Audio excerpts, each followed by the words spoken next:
We're gonna do a windshield or something.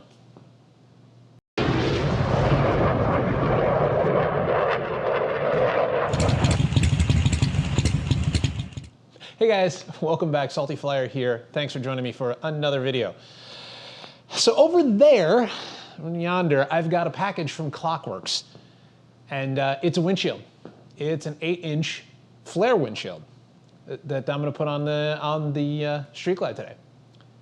But Salty, you roguishly handsome bike YouTuber, I hear you say, I see that there already is an 8-inch flare windshield from Klockwerks on your bike. It's pretty much been there since day one.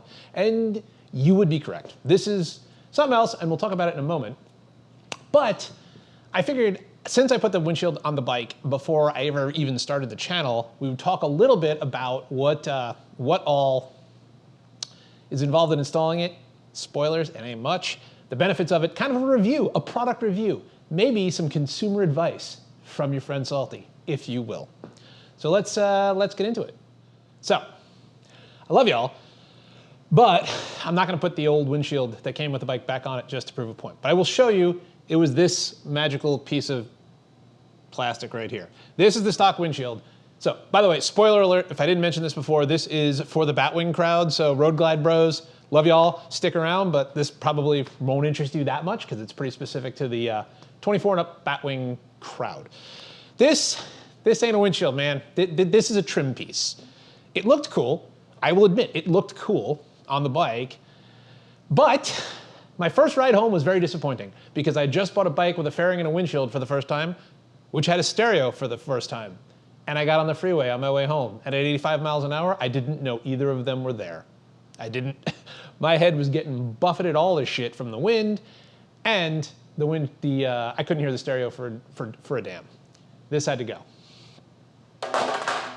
So it was early. I bought the bike in 24. It was a 24, so there wasn't a whole lot of options. So I looked around and got to Harley, and they did have a 10-incher, which they did say would block the wind more. It came in a color of light smoke, which light smoke is to smoke what Michelob Ultra is to beer. That is to say, there was no smoke. It was just clear, and it looked kind of derpy. My opinion. Y'all's opinion may vary. I know guys like Pro Monkey like that shield, and it's great. It seemed a little tall, it seemed a little gangly, and it just wasn't my scene. So then I got on a waiting list, and the flare windshield for the new bikes came out from Klockwerks, and I threw that on there. You can see here, we will turn around and show you what she looks like. This is real-time camera work here. So you can see kind of as we tilt back, pan and zoom here, there we go. You can see the flare part of the flare windshield is this ski jump right here, this guy. That is what makes the flare windshield the flare windshield. And it's great. I think it looks bitchin', and it creates a pocket of air that goes up and over your noggin. Now, we'll talk a little bit about the vent. So the vent is important. If you ride around with the vent closed, you shouldn't, because it's gonna make your life miserable. It really is. The vent, when it's closed, the vent actually is, I do that only if it's in the rain, and that's only so I don't get my face completely pressure washed with rain. But it does something to the magic so that that clean pocket of air that this bubble generates goes away, unless you're snuggled way down under the screen there, which, to be honest, a lot of times if I get caught in a rainstorm is kind of what I'm doing. So you gotta open the vent. And I'm not a aerospace engineer. I flew airplanes for a living, but that doesn't mean I know how all the air works.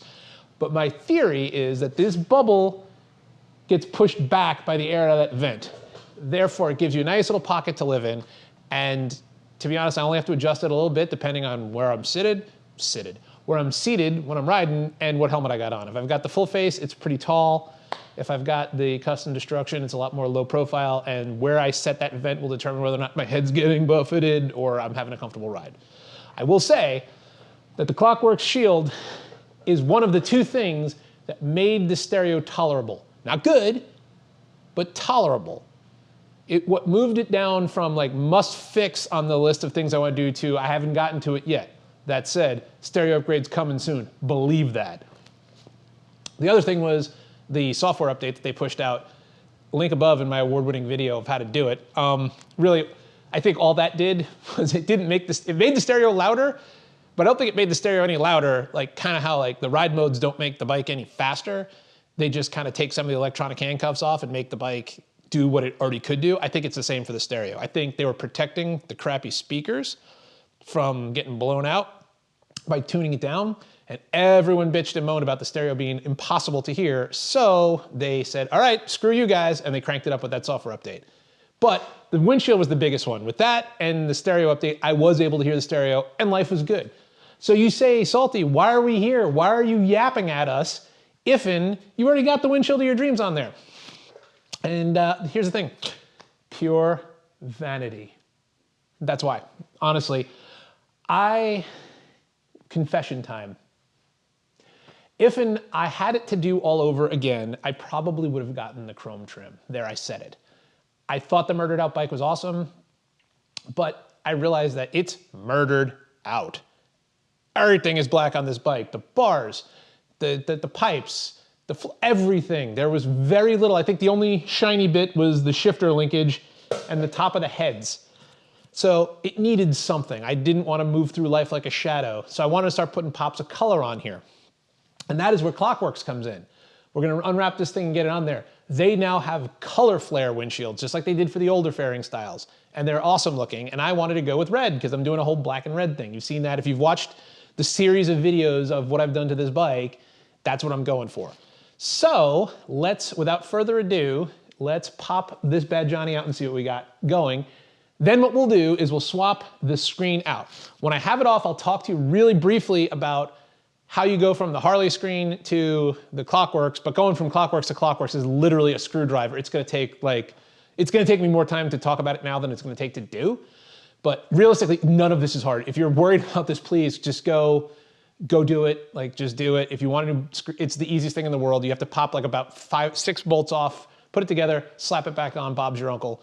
And then some people, a lot of guys will actually keep a taller, for the Klockwerks one, they have a 10-inch shield. They'll keep a taller one for long road trips and a smaller one for bebopping around. Me personally, I found the 8-inch to be the nice, because they have a real chopped 6-inch one as well. By the way, not sponsored, no sponsorship, Klockwerks.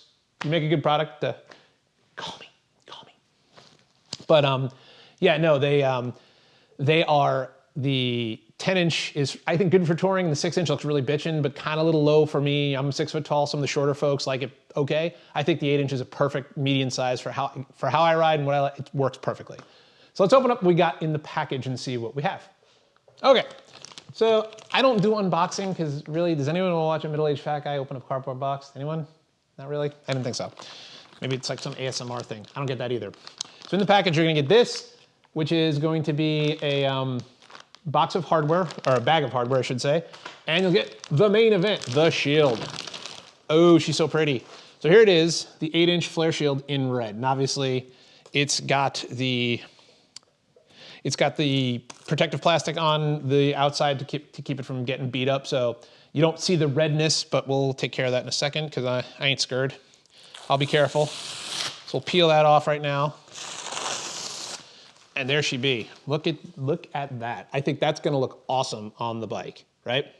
And then in here, you're gonna have, you'll see they've got the inner blocks that they mount that are different from the Harley blocks. So when you take the Harley screen off, you have to pop underneath the wind deflector off, take a screw out, swap out the mounting blocks with their mounting blocks, and then there's these little trim caps that hold the windshield on. Then the windshield just basically hooks underneath the wind deflector and sandwiches between those two bolts, and there you go, and you're in there. I'm gonna keep these because 2 is 1, 1 is none, so I'm gonna keep the blocks as a spare in case I mess something up. Of note, Klockwerks initially had published a torque value. It's an inch-pound torque value, and then they kind of came back and said, it's plastic with a lot of not strong materials. We don't want you ranking down on that real hard, so don't do that. Do something else with it. So I have an inch-pound torque wrench. I'm a nerd, and I couldn't even get this value to register, so let me show you what that looks like. So let's cut over the bike and let's get started. Okay, so if you're wondering what tools you need, it's pretty simple. If you're doing the entire install job from Harley windscreen to Klockwerks, you're gonna need a T27 Torx and a T25 Torx. I'm just gonna use the T25 because that's what I need to take their screen off using the existing mounting blocks that they have in there.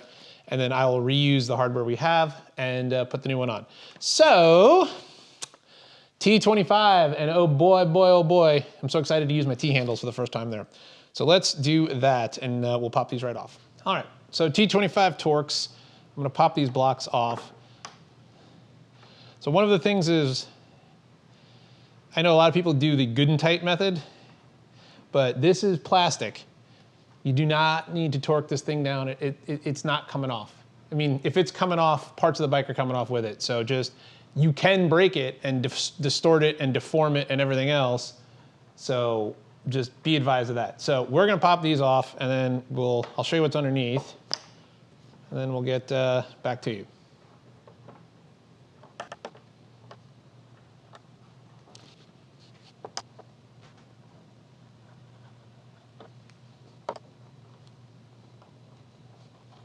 All right, so I've got these off. These are just the covers that go on the top of there, and then you'll see the blocks when I take the windscreen out. So I'm gonna put these down real quick and then pop the windshield off.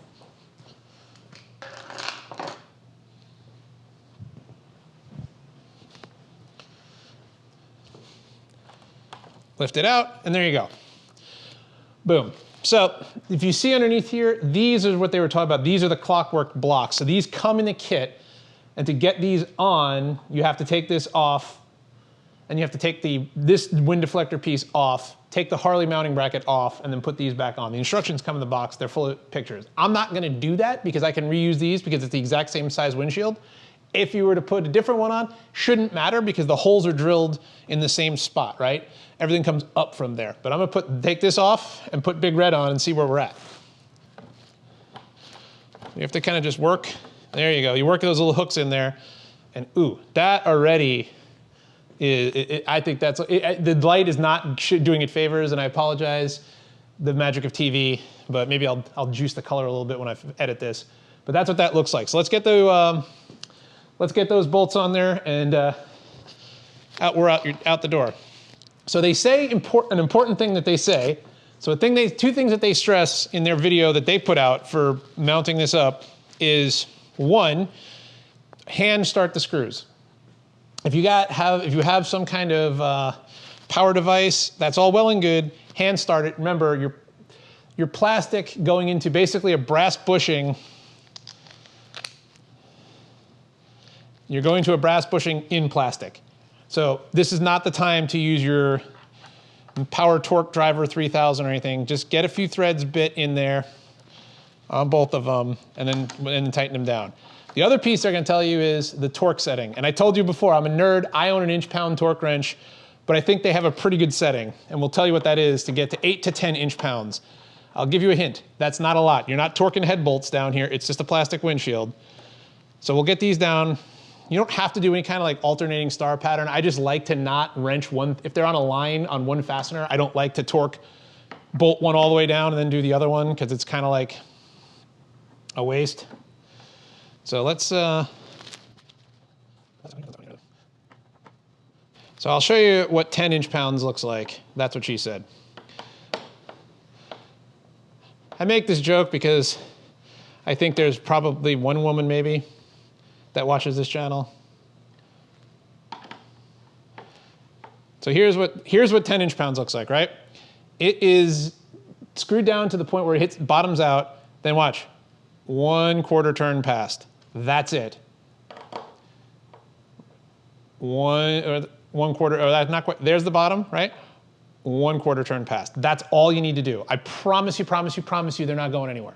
So let me get this other one buttoned up. And there she is, isn't she pretty? I'll take her out. Unfortunately, it's Western Washington in March, so the weather's absolute crap. It's 30 and 35 and raining sideways right now, so she ain't going out today. But I think some natural light might give you a better look at how cool that looks. I don't know that my Garage Mahal studio lighting, i.e. the overheads, is doing it any justice, but I think that looks really bitchin'. So let me, yeah. So thanks guys, that's it. That is a dirt simple install. If you're looking for a new windshield, I highly recommend this one. And this one I can actually say because I've been test driving the non-red one, but it's great, works great. I'm 6 foot tall. with a Saddleman road sofa, and it's perfect for me. So I don't know, use that as your metric. I think some dealerships actually carry them where you can put them on a bike and either go test ride them. If you can do that, that's awesome. I always recommend trying to test ride it. The colors are awesome. Pops of color, it really adds something to the picture. If you've noticed, even the Moco, if you are like me and have perused the 2026 model year catalog, you'll note that some of the CVOs and the custom paint jobs have a blue or an orange windshield. Now it's the same crappy trim piece one that came with these stock bikes, but even they are embracing the color. And the Klockwerks ones come in all sorts of colors, and you'd be shocked if you have like a white, especially like if you have that pearl white finish, I think pretty much any color under the rainbow is gonna look awesome on that. On the black, I think blue would look good, green would look good. I personally am partial to red, so just give it a shot. I think it'll be super fun. Thanks for sticking around, guys. It's been awesome. We're knocking on the door of 500 subscribers to this channel, which is absolutely mind-boggling to me that anyone wants to listen to a middle-aged biker prattle on in his garage. But thanks for coming out. We do appreciate it. Some new things coming down the pike. We're gonna try to do that stereo thing as soon as I can get a little bit of that cheddar going to get the stereo set up. And in the comments, if you have any suggestions on what stereo to get, please, I'm all ears. I'm leaning towards the Rockford and the Harley for ease of use, but I could be swayed, so let me know. Otherwise, I think that's it. Thanks for coming out. Thanks for sticking around. Share and subscribe. It doesn't cost you anything and keeps the lights on here at Casa Salty. And until next time, take care of each other. Be safe out there. Stay on two wheels. Stay weird. And Salty Flyer. Peace.